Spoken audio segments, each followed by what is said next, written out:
Hello everyone, it's Craig coming at you from the Styrene Speed Shop. Got the final video on the 2020 Big Rig Group build. This is the California Hauler Peterbilt 359. I dirtied this one up. Something I've never done on a model before. As I mentioned in the past episodes.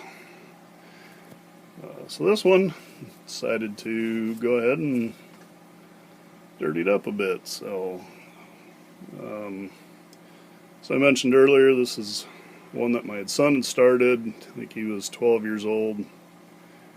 Got the engine halfway together, got the frame together, and he said that was it. He didn't want to do it anymore, too many pieces. So put it in the box. It's been sitting ever since.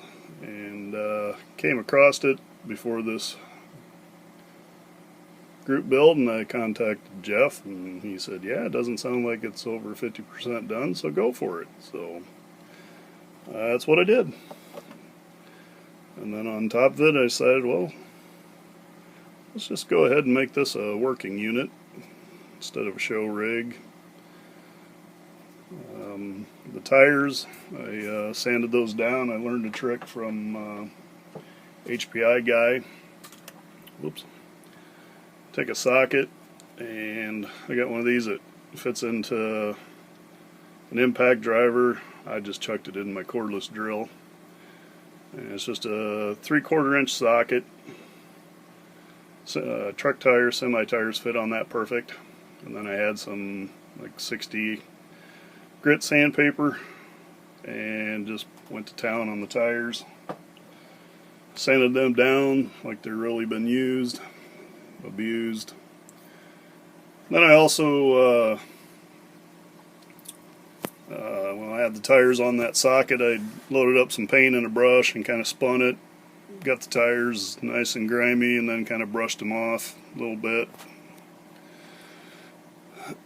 There's some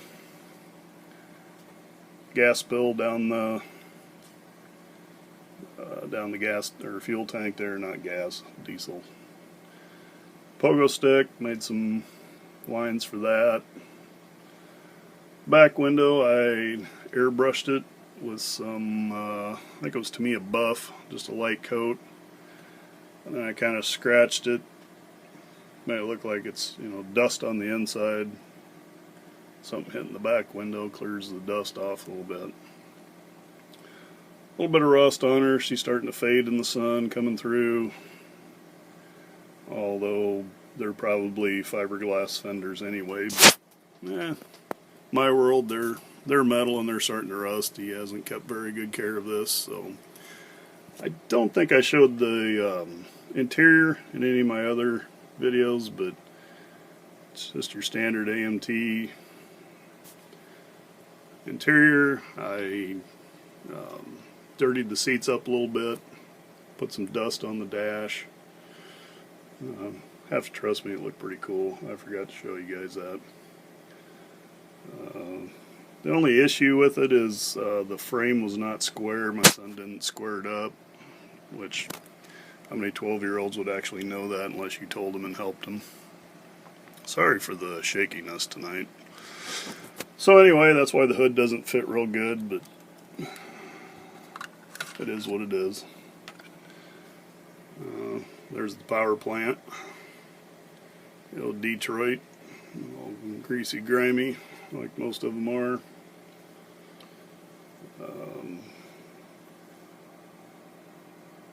Got the firewall dirtied up.